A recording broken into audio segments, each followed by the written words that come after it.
Muy buenas tardes a todos y todas. En el día de hoy voy a hablar acerca de la exploración de hombro en la consulta de atención primaria.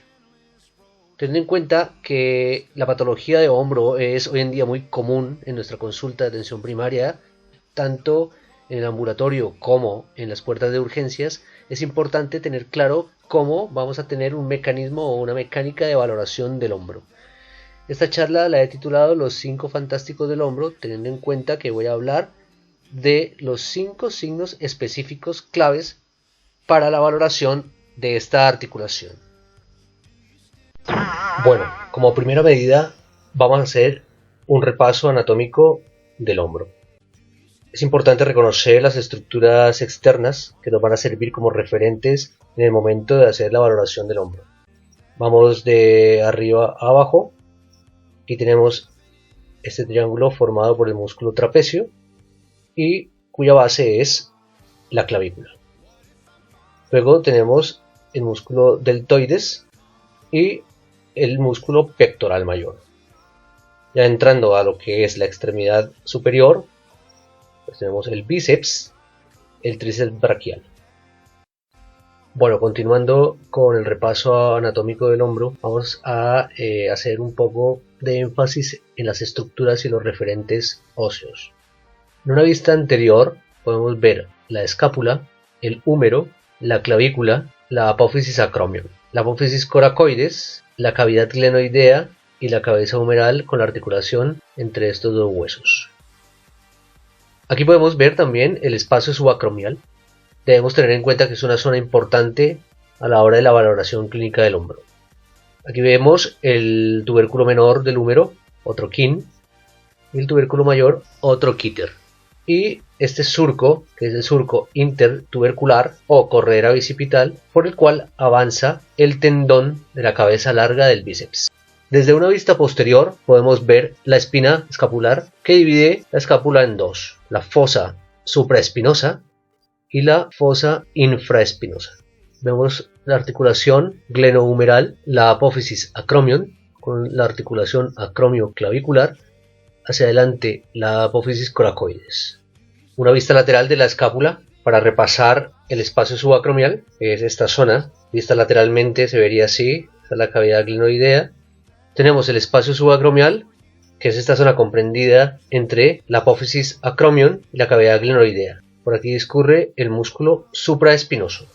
Vemos aquí una proyección, una visión posterior en la que podemos identificar el músculo trapecio con su configuración típica triangular, el músculo deltoides, la escápula con la espina escapular, la cual es palpable en la espalda del paciente. Una vez retirados estos músculos superficiales, accedemos al plano profundo, donde podemos identificar los músculos del manguito de los rotadores. Tenemos aquí nuestra escápula con su espina escapular, el acromion, clavícula, articulación acromioclavicular y el húmero. Por encima de la espina escapular encontramos el músculo supraespinoso y por debajo encontramos tres músculos: el infraespinoso, el redondo menor y el redondo mayor. En esta diapositiva tenemos un acercamiento de la escápula aislada, sin el resto de estructuras óseas ni anatómicas, con el fin de ver la cara anterior del hueso escapular. Vemos entonces como referentes anatómicos el acromion, la apófisis coracoides y entre ellas el ligamento coracoacromial. Vemos también el húmero con el tendón de la cabeza larga del bíceps entrando por la corredera bicipital. En la parte superior está el trayecto, el músculo supraespinoso, con la inserción del tendón en el troquíter. Vemos que en la cara anterior de la escápula se inserta el músculo subescapular y se dirige hacia el húmero para insertarse en el troquín. Desde una vista posterior vemos la espina escapular con el músculo supraespinoso y el infraespinoso.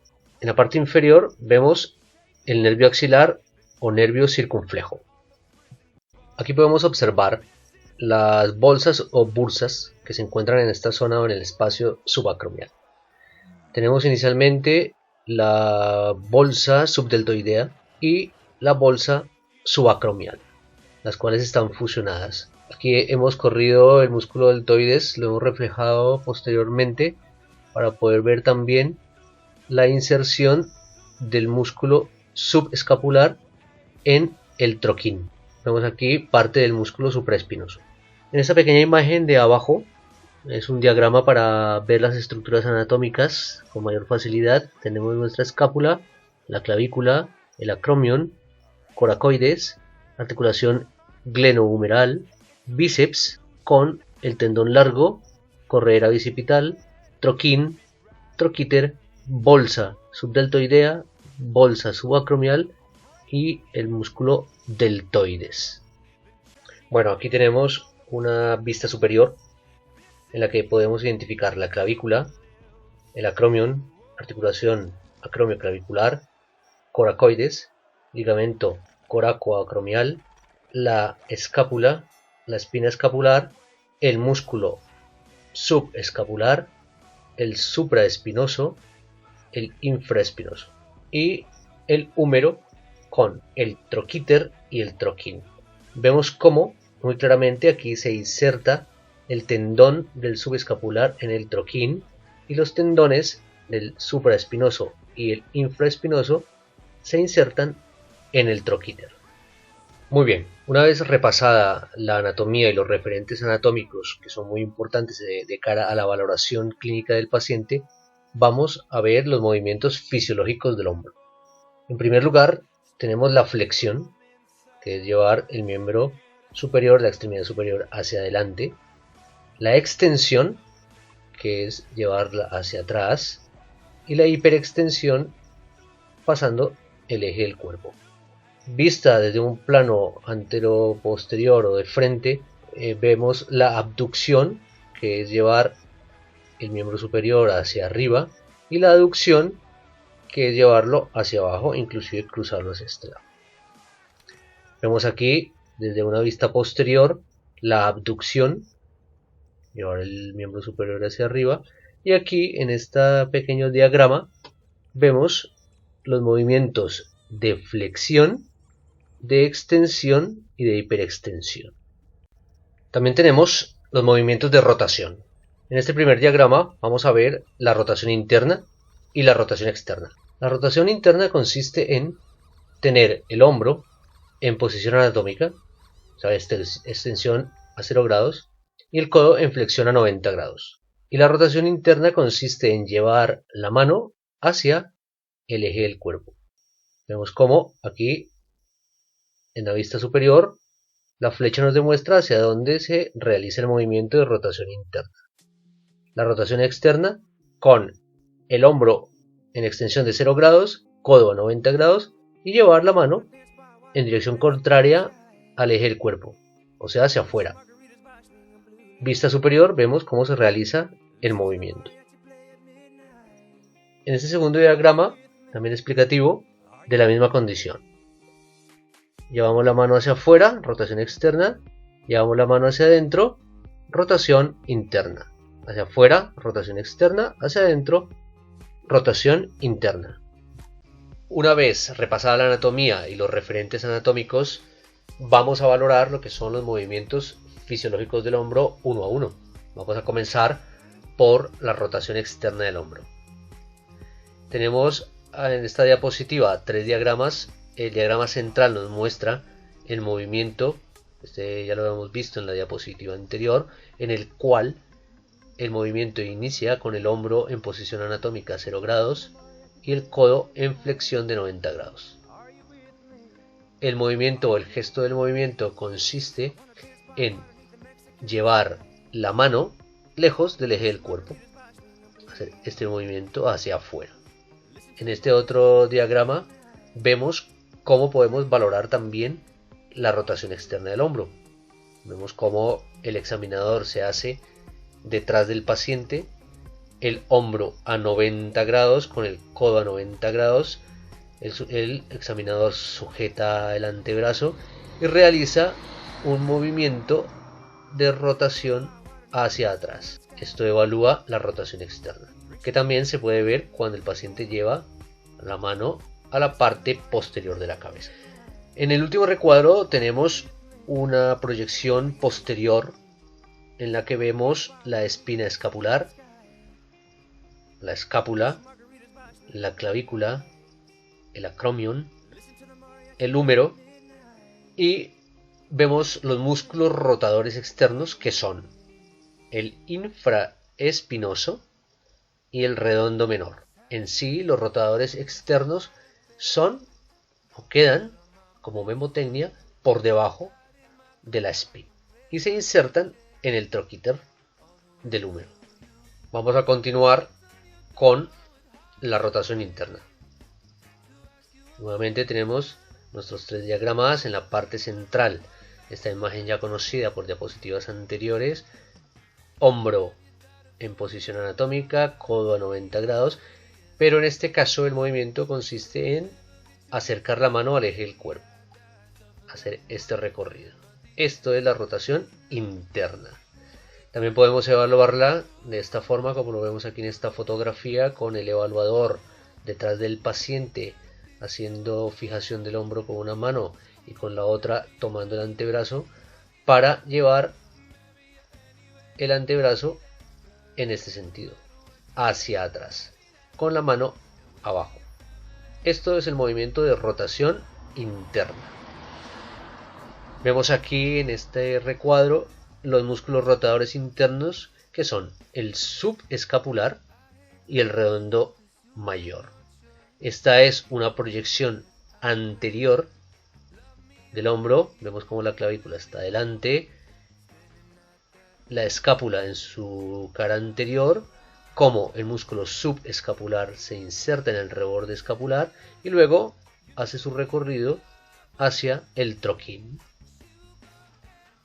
Aquí vemos en la misma proyección anterior como el redondo mayor, que viene desde la cara posterior de la escápula y se cruza hacia adelante para insertarse en el troquín en una zona más baja que el subescapular.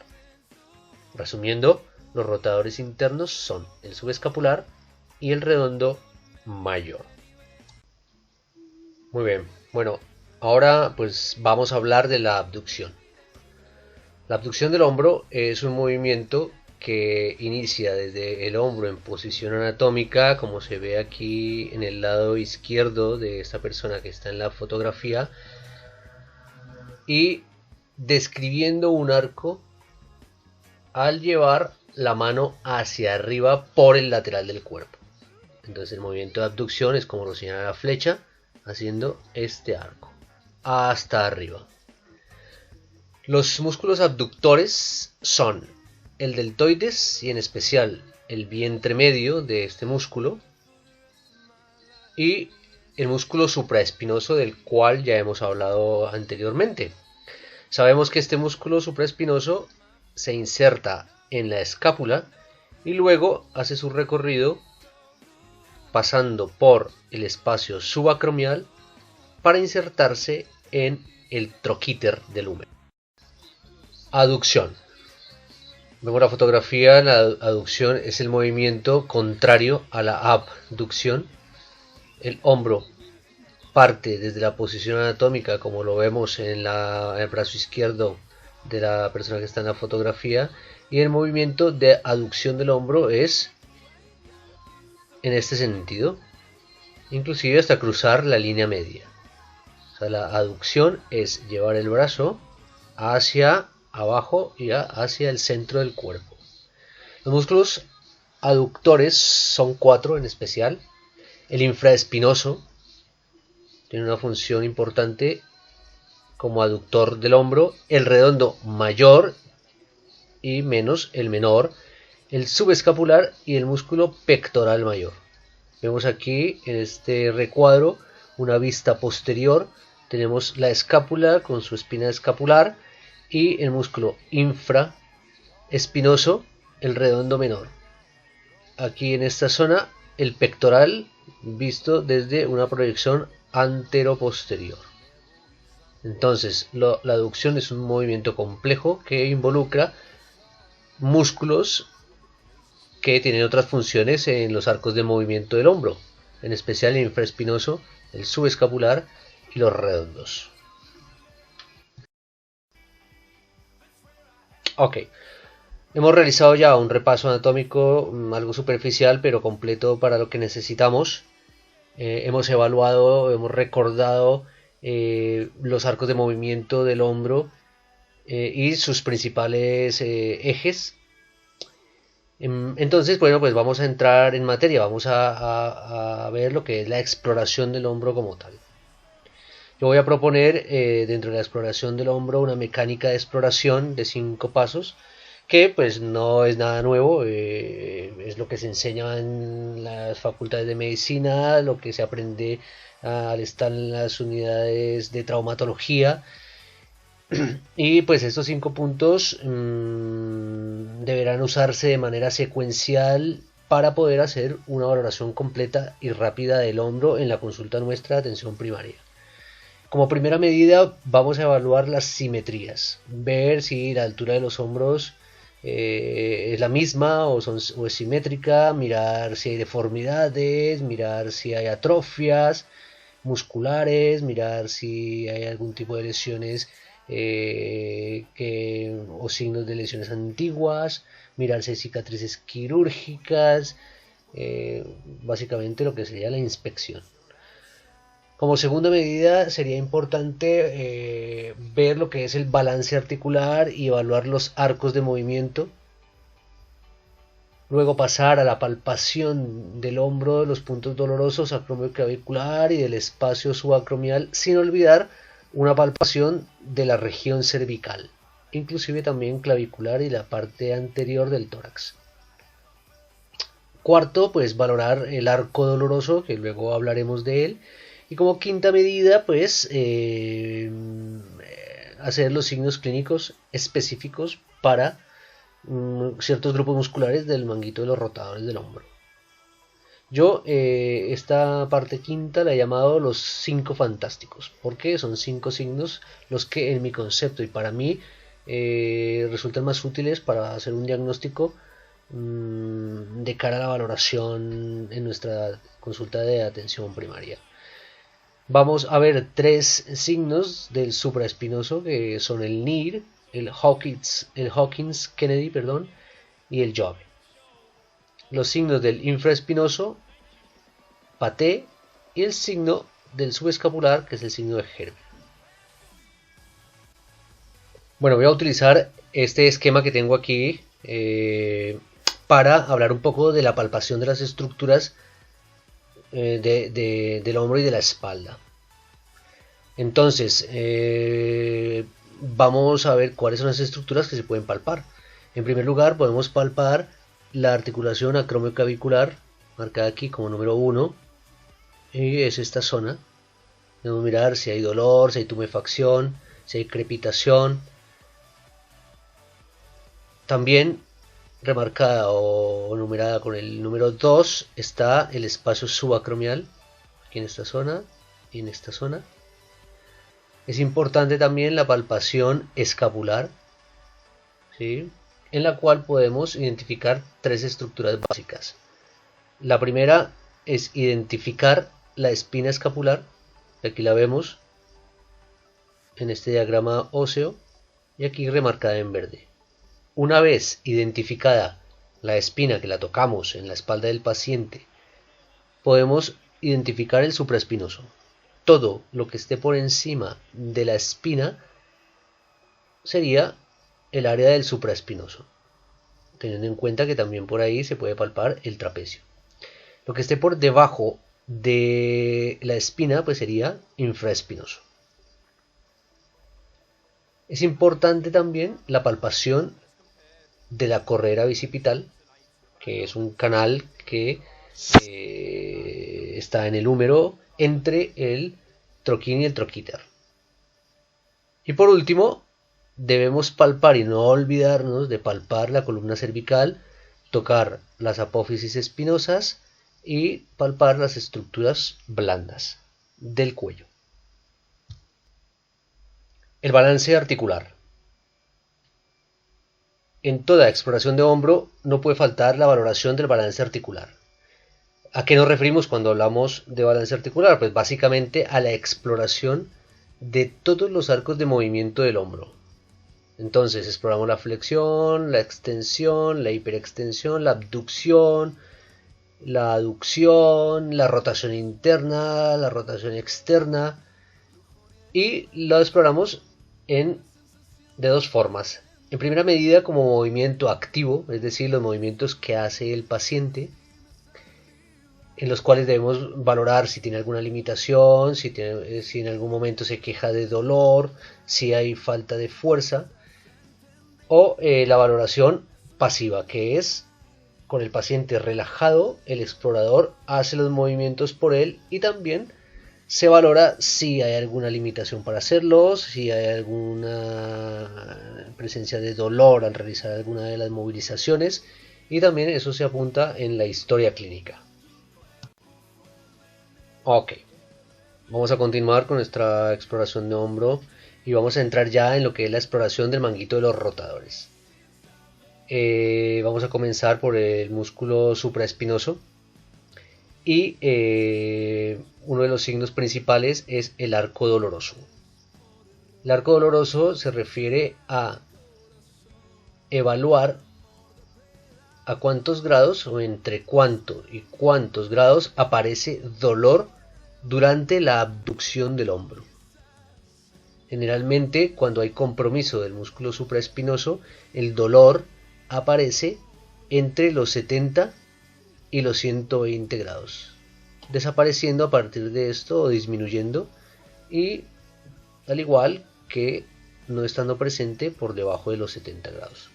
Esto nos evalúa, además del supraespinoso, la bursa o las bolsas subacromiales. Vemos aquí cuál es la posición en abducción, aquí en este diagramilla con Robin Hood, ¿sí? Y con su arco, para que no se nos olvide que es el arco doloroso el que valora o evalúa el músculo supraespinoso. Bueno, muy bien. Ahora vamos a ver los 5 fantásticos del hombro, como los he llamado yo. El signo de Neer, Jove, Hawkins para el músculo supraespinoso, Herbert para el subescapular y Paté para el infraespinoso. Muy bien, aquí tenemos nuestro primer fantástico, el test de Neer. Recordemos que el test de Neer nos evalúa o es un signo del supraespinoso. Entonces, básicamente el examinador comienza la prueba desde la posición anatómica del paciente, el hombro en posición anatómica como lo tiene aquí a este lado, y la idea es llevar la extremidad en flexión, inicialmente a 90 grados. En ese momento se hace una rotación interna para que el pulgar quede mirando hacia abajo y luego se completa la flexión hasta los 180 grados. Es positivo el signo si en algún momento del trayecto presenta el paciente dolor. Aquí tenemos nuestro recordatorio, el señor Iron Neer, en posición básica del test. Nuestro segundo fantástico es el test de Hawkins-Kennedy. También nos sirve para evaluar el músculo supraespinoso. Entonces, bueno, la posición básica es con el hombro en flexión de 90 grados y el codo en flexión de 90 grados también, en posición de marcha militar. El explorador intenta hacer una rotación interna forzada, es decir, llevar desde esta posición la mano hacia abajo, sería una rotación interna, aquí lo vemos también, ¿sí? Sería llevar la mano hacia allí, ¿sí? Sería una rotación interna forzada, y si hay dolor en este momento, el signo es positivo. Nos hablaría de una lesión del músculo supraespinoso. Aquí tenemos a Wonder Hawkins en posición. El tercer fantástico es el test de Jove. También nos valora el músculo supraespinoso. Entonces, ¿cómo se realiza? Se realiza como lo vemos aquí en esta gráfica. 30 grados en plano de la escápula, es decir, con el brazo un poco hacia adelante y con rotación interna, o sea que con los pulgares hacia abajo. El examinador hace presión o intenta llevar simultáneamente ambos miembros superiores hacia abajo, haciendo una presión contra resistencia. Si hay dolor o cae con facilidad, el test es positivo. Además, esto nos permite comparar los dos miembros superiores. Aquí vemos una vista superior de cómo sería el test. 30 grados hacia adelante, lo que llamaríamos en plano de la escápula, y el movimiento se hace hacia abajo. Y aquí nuestro fantástico en posición de test de Jove. Cuarto fantástico, test de Paté. El test de Paté nos va a evaluar el músculo infraespinoso. Entonces, básicamente el paciente con abducción del hombro a 90 grados y flexión del codo a 90 grados, es decir, como está aquí este chico, el explorador intenta llevar la mano hacia abajo en sentido caudal para realizar una rotación externa. Aquí vemos la posición desde la que inicia el movimiento, ¿sí? Y sería como un aleteo, ¿sí? Como si fuera a volar. Si el test produce dolor, se considera positivo y es indicativo de lesión del músculo infraespinoso. Quinto fantástico, el test de Herbert. El test de Herbert nos sirve para evaluar la integridad del músculo subescapular. Entonces, la prueba inicia con el paciente en esta posición. Debe hacer una rotación interna, es decir, en posición de Apley, que se llama, o de rascado inferior. Es decir, intenta llevar el paciente la mano detrás de la espalda. Y la idea es que debe mantener la mano separada del cuerpo. En el caso de no poder hacerlo, el signo sería positivo y nos habla de una ruptura del tendón. Si el paciente lo puede hacer, puede mantener la mano separada de la espalda, el evaluador hace un movimiento de empuje o de presión de la mano hacia el cuerpo. Si el paciente no puede romper esa resistencia, es indicativo de que hay una tendinitis. Aquí vemos cómo el evaluador se hace detrás del paciente, el paciente con el hombro en rotación interna y el evaluador empuja en este sentido la mano. Pongo aquí esta imagen como recordatorio del signo o del test de Herbert. Ok, hemos llegado al final. Como conclusiones importantes voy a decir 3. 1. La adecuada valoración clínica del hombro es el gold estándar para el diagnóstico de la patología del hombro. Segundo, es importante seguir una mecánica de examen secuencial empezando por la inspección y terminando por los signos específicos. Esto es clave. El orden en el examen físico es clave para el diagnóstico.